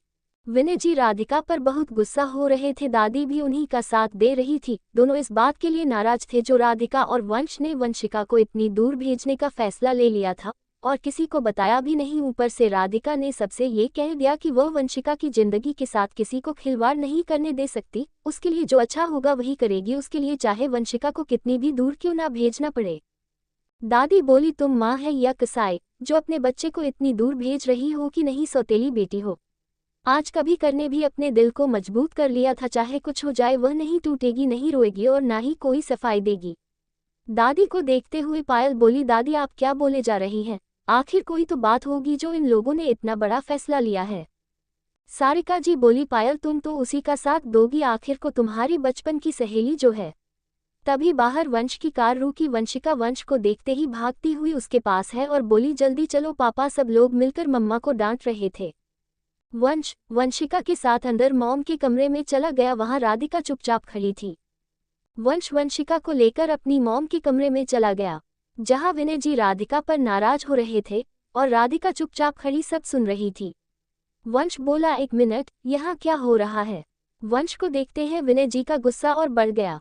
विनय जी गुस्से में वंश से बोले, वंश तुम्हारा दिमाग खराब हो गया है, जब जो जी आता है तुम वही करते हो। कभी कभी हमें बड़ों की भी सलाह ले लेनी चाहिए। इतनी छोटी सी बच्ची को अपने घर परिवार से दूर भेज रहे हो, तुम्हें समझ आ रहा है वो वहां अकेले कैसे रहेगी? वैसे ही 5 सालों तक वो हमसे दूर रही, अब फिर तुम दोनों उसे हम सब से दूर करने की कोशिश कर रहे हो। हमारा फैसला सुन लो, वो कहीं नहीं जाएगी। वंश बोला, डैड प्लीज बात समझने की कोशिश कीजिए।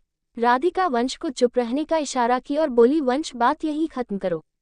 वैसे भी अंश की शादी है तो फिलहाल उसके तैयारियां शुरू करो, ये सब बातें हम बाद में करते रहेंगे, इतना बोल दो। वहां से चली गई। वंश भी उसके पीछे चला गया। तुझे देखता भी बोली, ये देख। दादी बोली, देख लिया दोनों के तेवर।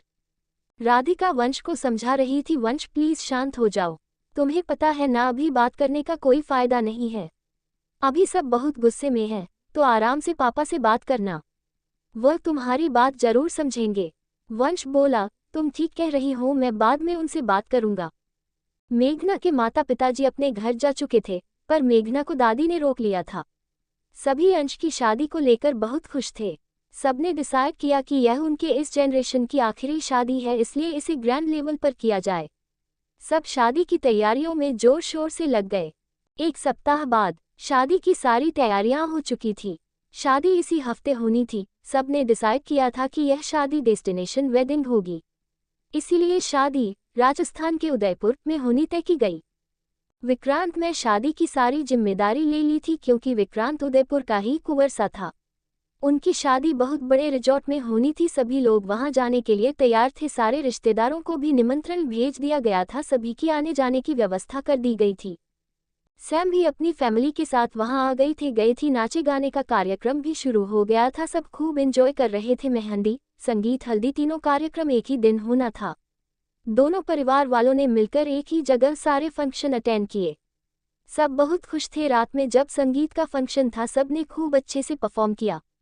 वंश और राधिका ने भी जोड़े में परफॉर्म किया। बच्चों ने मिलकर परफॉर्म किया। साथ ही परफॉर्म करने के लिए बाहर से डांसर्स पर बुलाए गए थे। सारे फंक्शन बहुत ही अच्छी तरीके से हो गई। तो शादी का दिन था। आज सारी विधियां हो रही थी। आराधना जी को याद आया कि पिछली बार समीर और पायल की शादी के समय राधिका किसी भी विधि में भाग नहीं ले पाई थी, इसलिए आराधना जी ने राधिका को सारी रस्में करने को कहा।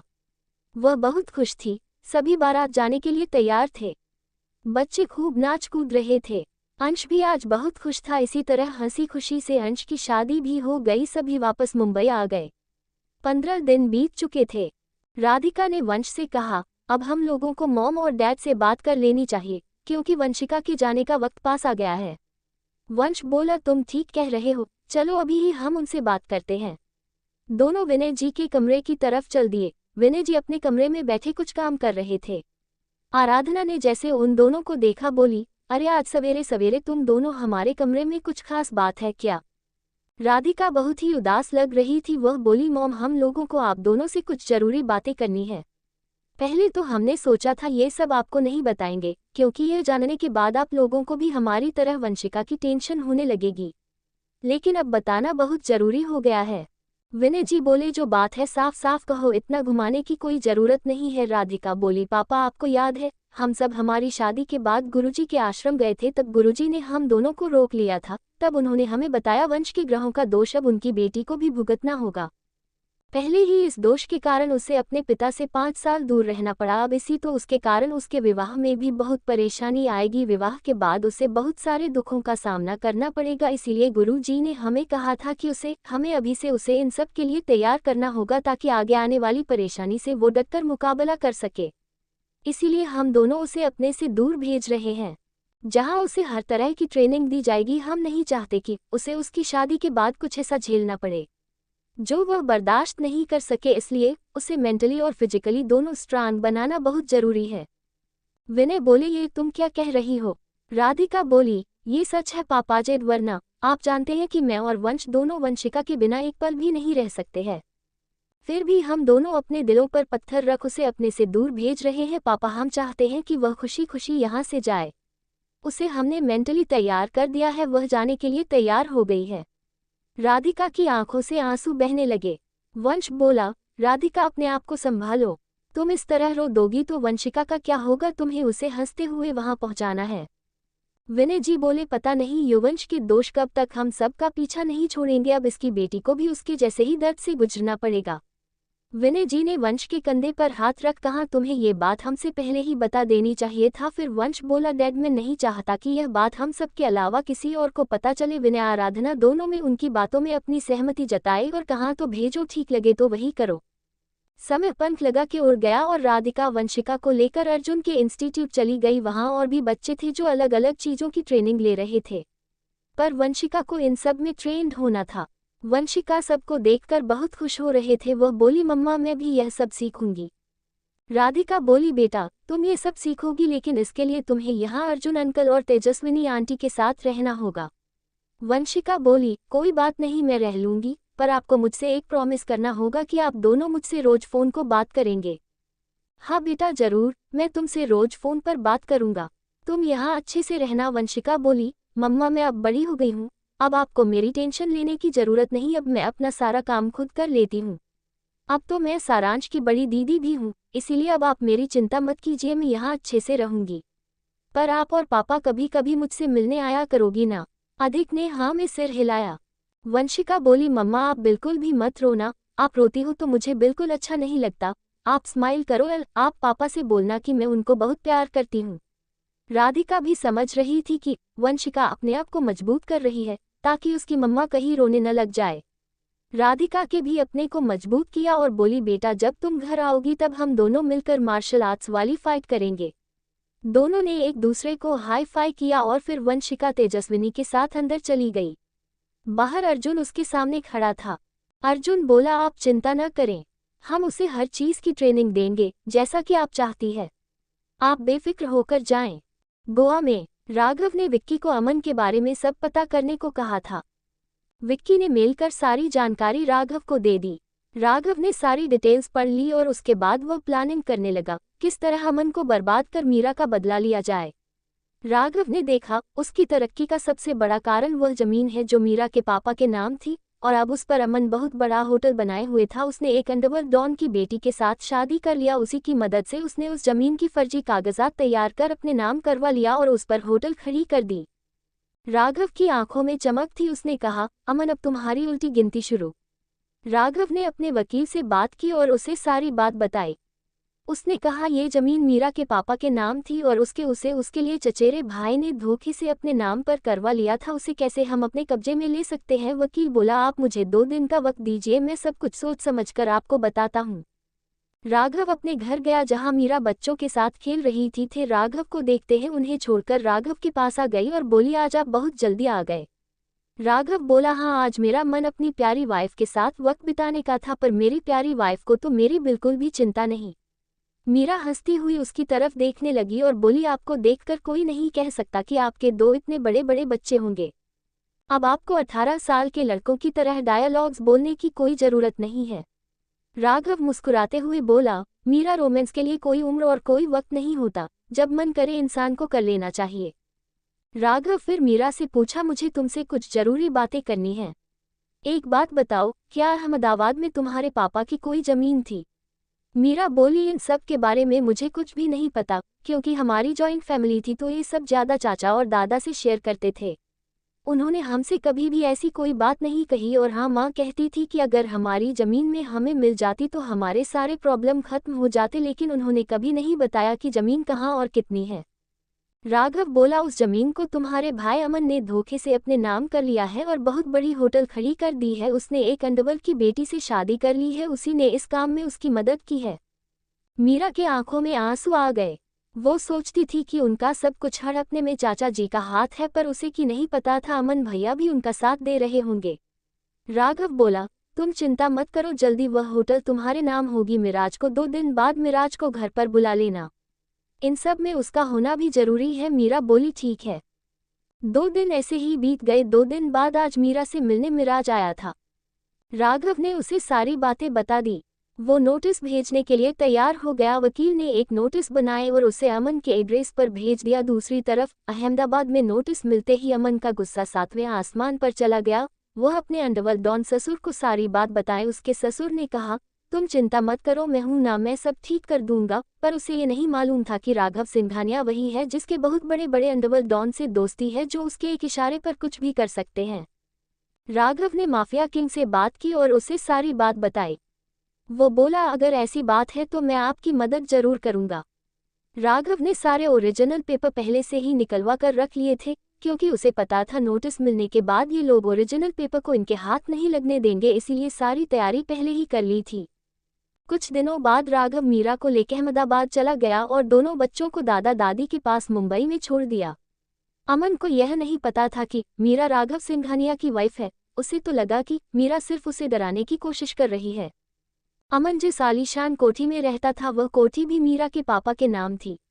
नोटिस मिलने के बाद अमन मीरा को अपने घर मिलने के लिए बुलाया था। मीरा आज उससे मिलने जाने वाली थी। मीरा जैसे ही अपने घर के एड्रेस पर पहुंची उसने देखा कि उसके छोटे से घर की जगह बहुत बड़ी कोर्ट बनी हुई है। उद्धरण चिन्ह।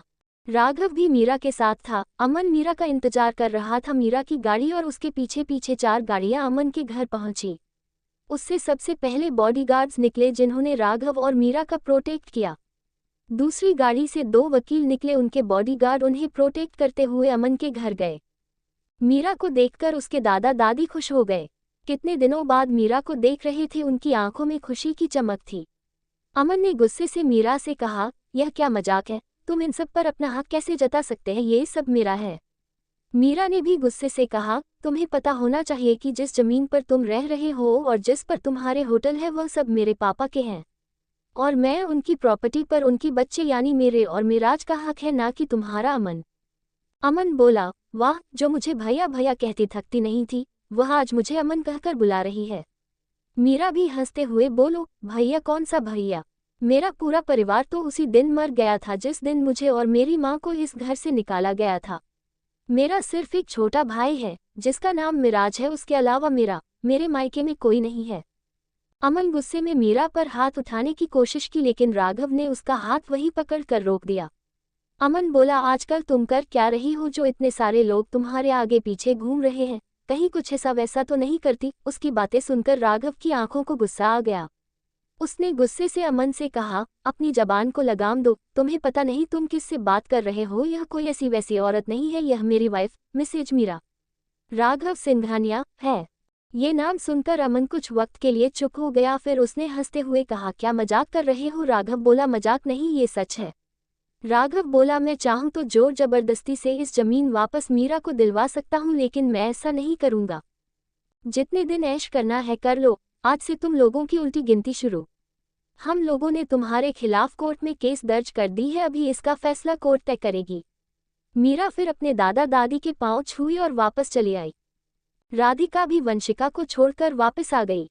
वंश घर पर ही था। वंश को देखते ही राधिका आपका कंट्रोल खो दी और उसके गले में खूब रोने लगी। उसे रोता देख वंश उसे समझाने लगा, राधिका अपने आप को संभालो, हमारी बच्ची अपनी नई जिंदगी की शुरुआत कर रही है, तुम ऐसे रोती रहोगी तो कैसे काम चलेगा?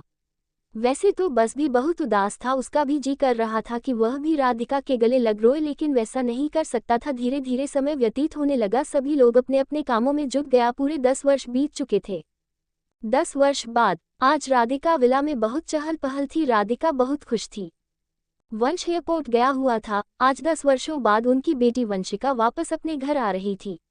वैसे तो हर 6 महीने बाद राधिका और वंश उससे मिलने जाते थे, पर वंशिका 10 वर्षों बाद अपने घर लौट रही थी। वैसे भी अब वो यही मुंबई में अपनी आगे की पढ़ाई करके वाली थी। आराधना जी घर के सारे नौकरों को इंस्ट्रक्शन देने में लगी हुई थी। शेफ वंशिका की का मनपसंद खाना बनाने में लगे हुए थे और राधिका लिविंग रूम में बैठे उसका इंतजार कर रही थी। उसकी नजरें दीवार पर लगी घड़ी पर थी। ऐसे करता देख आराधना जी बोली, बेटा ऐसे बार बार घड़ी देखने से समय इतनी जल्दी नहीं बीत जाएगा। अभी उसकी फ्लाइट लैंड करने में 10 मिनट बाकी है, उसके बाद उसे एयरपोर्ट से यहाँ आने में भी आधे घंटे लगेंगे, इसीलिए शांत होकर एक जगह बैठ जाओ, इतना परेशान होने की जरूरत नहीं है। मॉम आप ठीक कह रही हैं, मगर क्या करें, माँ का दिल है मानता ही नहीं। फिर राधिका को आराधना जी के पुराने दिनों की याद आने लगी कि कैसे वह अपने दिल पर पत्थर रखती होंगी जब वंश उनसे हमेशा दूरी बनाकर रखता था। वह तो एक पल भी यह सब बर्दाश्त नहीं कर सकती। उसकी आंखों में सोचकर ही आंसू आ गए थे। उसकी आंखों में आंसू देखकर बोली, क्या हुआ, तू रो क्यों रही है? राधिका आराधना जी के हाथों को पकड़ती हुई बोली, मॉम आप बहुत हिम्मत वाली थी। मैं यही सोच रही थी कि आपके पास आपका बेटा तो था, लेकिन आप उसे अपना नहीं कह सकती थी। मैं यही सोच रही थी कितनी तकलीफ होती होगी आपका बच्चा माँ ना बोले। आराधना बोली, मैं तो वह सब कब की भूल गई जब से तुम आई हो, मेरा बेटा मुझे वापस मिल गया। मैं तो ये सोचती हूँ कि अगर तुम वंश की जिंदगी में नहीं आती तो शायद वंश जिंदगी भर मुझसे ऐसे ही दूर रहता हूँ। दोनों एक दूसरे के गले लग जाते हैं। थोड़ी देर बाद आराधना जी एक नौकर को आरती की थाली सजाकर लाने को कहते हैं, क्योंकि अब वंशिका के आने का वक्त हो गया था। थोड़ी ही देर बाद घर के बाहर 4 लग्जरी गाड़ियां आकर रुकती है, उसमें से वंशिका को लेकर बाहर निकला। साथ में विनय जी भी थे।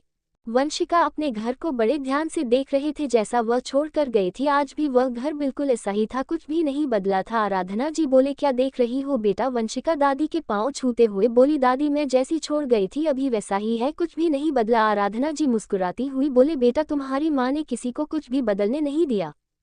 उसने सबसे कहा कि जब मेरी बेटी आएगी तो वह जैसा छोड़ गई है उसे सब कुछ वैसा ही मिलना चाहिए, ताकि उसे यह एहसास ना हो वह कहीं और आ गई है। वंशिका मुस्कुराते हैं अल अपनी माँ राधिका की तरफ देखने लगी, फिर वह राधिका के पांव छू के उसके आशीर्वाद लिया। राधिका बहुत खुश थी। उसने वंशिका की आरती उतारी और फिर घर के अंदर लेकर आए। उसका भाई सारांश छुप छुप कर देख रहा था। सारांश को देखते ही वंशिका उसे अपने पास बुला रही थी। वह बस उसे देखता ही जा रहा है। फिर उसने वंशिका से पूछा, आप मेरी दीदी हो क्या? वंशिका मुस्कुराती हुई बोली, हाँ मैं तुम्हारी दीदी हूँ। आज वो बहुत खुश हो गया क्योंकि उसे घर पर अकेले मन नहीं लगता था। उसे भी लगता था कोई हो जिसके साथ हो खेले, जिसके साथ हो झगड़ा करो। जल्दी से हाथ को पकड़ लिया और बोला, चलो दीदी आप हमारे कमरे में रहना, हम दोनों एक साथ एक ही कमरे में रहेंगे। वंशिका बोली, हाँ क्यों नहीं, चलो। दोनों ऊपर की ओर कमरे की तरफ चले गए। राधिका चुपचाप उन दोनों को देख रही थी। क्या हुआ, ऐसे क्या देख रही हो? आज घर की रौनक वापस आ गई। वंशिका सारांश के साथ सारांश के कमरे में चली गई। आज राधिका और वंश दोनों बहुत खुश लग रहे थे।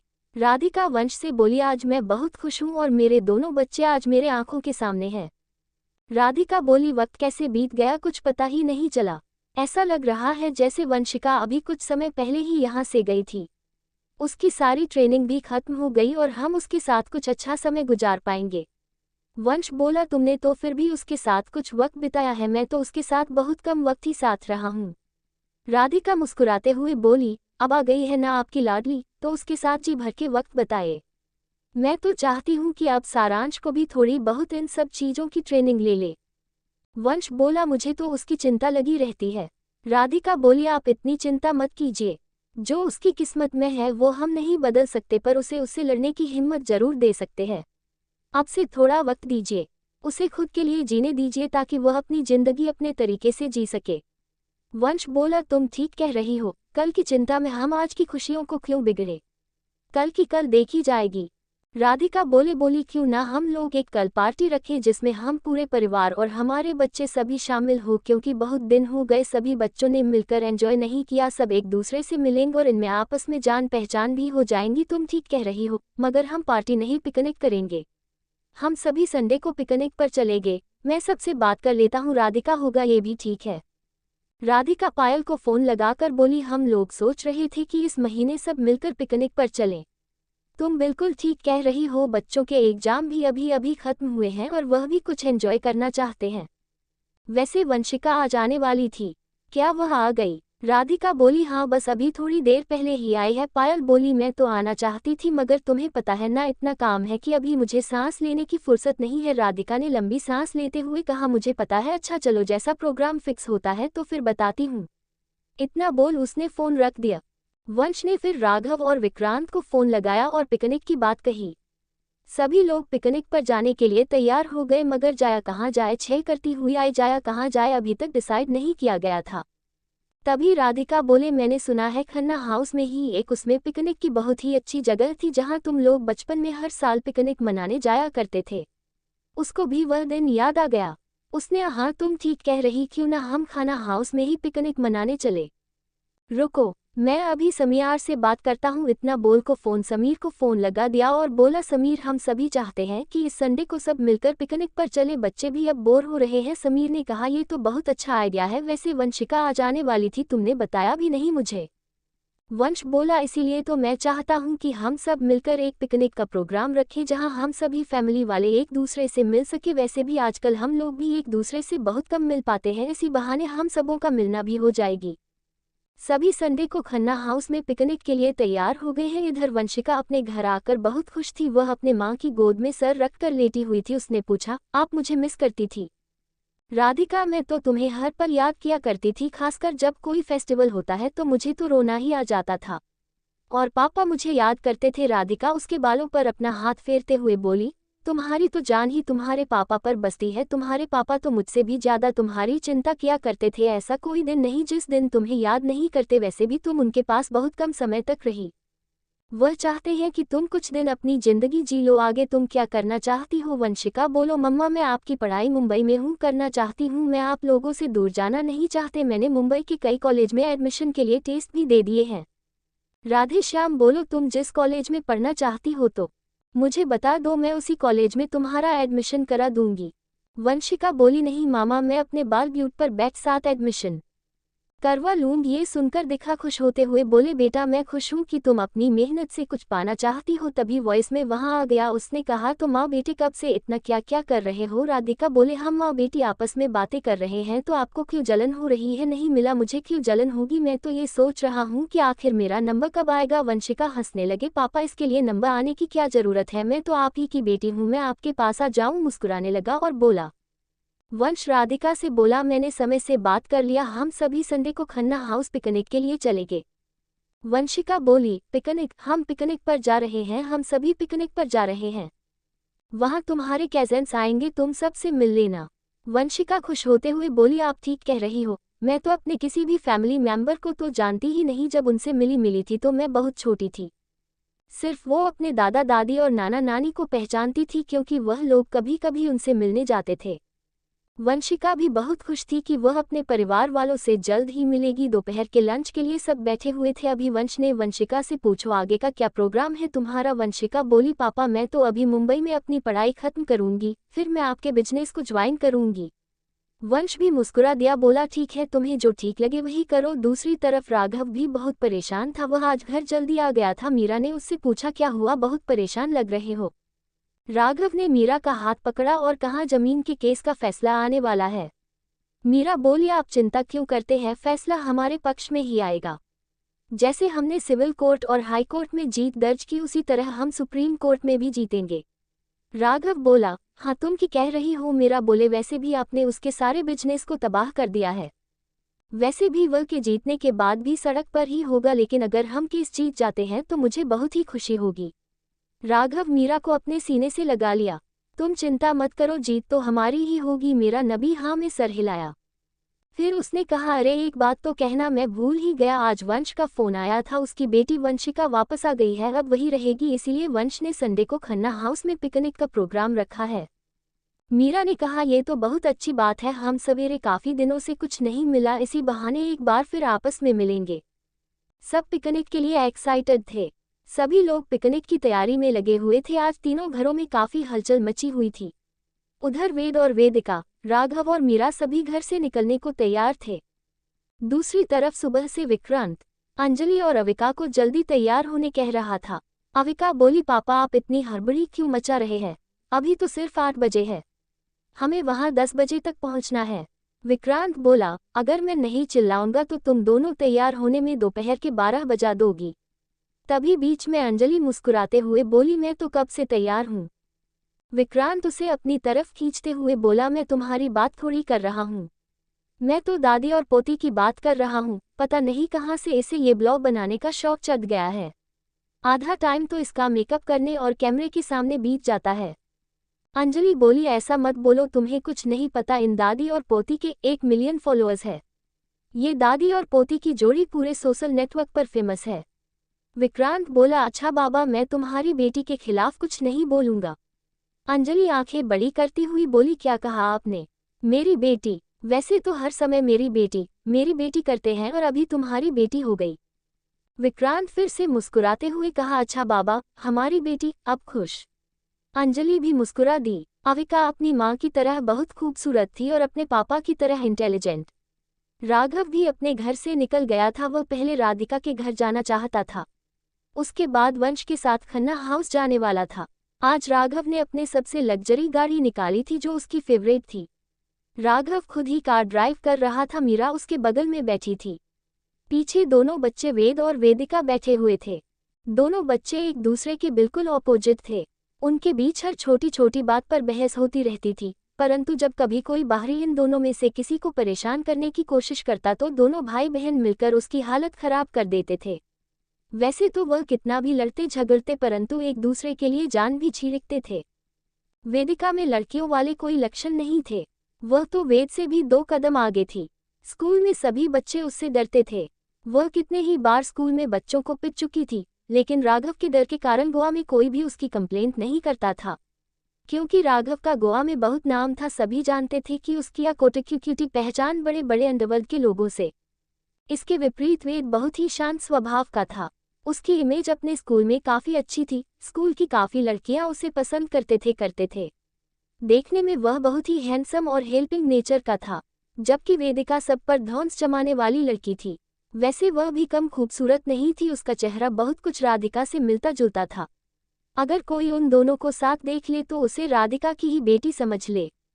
दोनों बच्चे राधिका को बहुत पसंद करते थे। वेदिका, वंशिका और अविका चारों इस साल अपनी स्कूल खत्म की थी और चारों ने कॉलेज में एडमिशन के लिए फॉर्म भरा था। वेदिका ने अपनी पढ़ाई गोवा से की थी, अविका ने मुंबई से और वंशिका ने राजस्थान से अपनी पढ़ाई पूरी की थी। अविका, वेद और वेदिका तीनों पहले भी एक दूसरे से मिल चुके थे। इन तीनों में काफी अच्छी दोस्ती थी और बॉन्डिंग थी। राघव के दोनों बच्चे उससे बहुत डरते थे। बाहर वो कितने भी शैतानी करे, लेकिन राघव के सामने बिल्कुल इनोसेंट बनकर रहते थे। राघव को सारी बातें पता थी। उन्हें जो कुछ भी राघव से कहना होता वह मीरा से कहलवाते थे। राघव के सामने दोनों की बोलती बंद हो जाती थी। राघव राधिका के घर पहुंच गया। वेदिका और वेद दोनों ही उसके गले लग गए। वंशिका सब दूर से ही देख रही थी।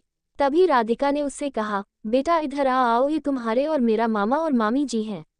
वंशिका दोनों के पांव छूती है। सारांश भी भागता हुआ उनके पास आ गया। सारांश बोला, मामा जी आपको पता है यह मेरी दीदी है, ये कल ही यहाँ आए हैं, आप तो इसे नहीं पहचानते ना। राघव मुस्कुराता हुआ बोला, बेटा मगर मैं तो इसे पहचानता हूँ, जब ये छोटी थी तब मैंने उसे अपनी गोद में खिलाया था। सारांश बोला, मम्मा ये गलत बात है, सब लोग पहले दीदी से मिल चुके हैं, सिर्फ मैं ही दीदी से नहीं मिला था। राधिका ने कहा, बेटा कोई बात नहीं, अब तो दीदी तुम्हारे पास ही रहेगी। सारांश खुश होता हुआ बोला, सच्ची मम्मा? हाँ सच्ची। वंशिका से सारांश पूरे 8 साल छोटा था। इस साल वंशिका पूरे 18 साल की होने वाली थी और सारांश 10 साल का। वंशिका फिर वेदिका से भी मिली। तीनों में जल्द ही दोस्ती हो गई। ऐसा लग रहा था कि कब से ये तीनों एक दूसरे को जानते हैं, ये कितनी जल्दी आपस में घुल मिल गए हैं। सारांश बोला, मम्मा दीदी के फ्रेंड्स आ गए, पर मेरा तो कोई फ्रेंड्स है नहीं। राधिका बोली, अभी हम खन्ना हाउस चलेंगे ना, वहाँ तुम्हारे पायल मासी का बेटा प्रियांश है ना। सारांश उदास होते हुए बोला, मम्मा वह मेरा फ्रेंड नहीं है, वह तो हर समय मुझसे झगड़ा करते रहता है। अच्छा ये बताओ अंश चाचू कब आएंगे, मुझे अंशिका के साथ खेलना है। वह मुझसे कभी झगड़ा नहीं करती। राधिका मुस्कुराते हुए बोले, चाचू 1 महीने बाद आएंगे। अंश और मेघना पिछले 1 साल से लंदन में थे, वहाँ उनका एक प्रोजेक्ट चल रहा था, इसलिए दोनों लंदन ही शिफ्ट हो गए थे। अब धीरे धीरे अंश अपना सारा बिजनेस लंदन से ही चला रहा था। उसने वंश से साफ साफ कह दिया था कि वह यही लंदन में रहेगा। वंश ने उसे काफी समझाया, लेकिन वह नहीं माना। लंदन शिफ्ट होने के बाद अभी तक वह एक बार भी नहीं आया था, लेकिन उसने अगले महीने आने की बात कही थी। तभी वंश अपने मॉम डैड के साथ वहां आ गया। उसने बोला, अगर आप सब रेडी हो गए हो तो हम चलें। राधिका बोले, हाँ हम सब रेडी ही हैं। सब खन्ना हाउस के लिए निकल गए। पायल भी सबका बेसब्री से इंतजार कर रही थी। सारिका जी बोली, समीर बेटा मैंने तुमसे कितनी बार कहा है तुम वंश से दूरी बनाकर रखो, ऐसा ना हो कि कुछ समय बाद वह अपना अधिकार खन्ना हाउस और खन्ना इंडस्ट्रीज में जता दे। समीर बोला, ऐसा तो होगा नहीं, लेकिन अगर वंश भैया ने एक बार भी मुझसे खन्ना इंडस्ट्रीज या खन्ना हाउस मांगी तो मैं उन्हें खुशी खुशी दे दूंगा, क्योंकि इन सब पर उनका मुझसे ज्यादा अधिकार है। उन्होंने ही इस इंडस्ट्रीज को कहां से कहां तक पहुंचाया। वह नहीं होते तो खन्ना इंडस्ट्री का इतना बड़ा नाम नहीं होता। पता नहीं आपको उनसे क्यों इतनी चिढ़ होती है। सारिका बोली, बिल्कुल अपने बाप पर गया है। समय भी इसी तरह पूरी जिंदगी अपने भाई विनय के आगे पीछे घूमते रहे और अब तुम भी सब कुछ छोड़ने के लिए तैयार हो। तुम्हें नहीं पता ये सब तुम्हारे नाम करने के लिए मुझे कितने पापड़ बेलने पड़े थे और तुम मेरी मेहनत को इतनी आसानी से जाया कर देना चाहते हो। समीर बोला, मॉम आपकी वजह से ही पूरा खन्ना हाउस बिखर गया। दादी भी अब इस दुनिया में नहीं रही। जब तक वो जिंदा थी तब तक वो ये कोशिश करती रही कि सभी खन्ना हाउस वापस आ जाएं, पर वंश ने वहां आने से साफ मना कर दिया था।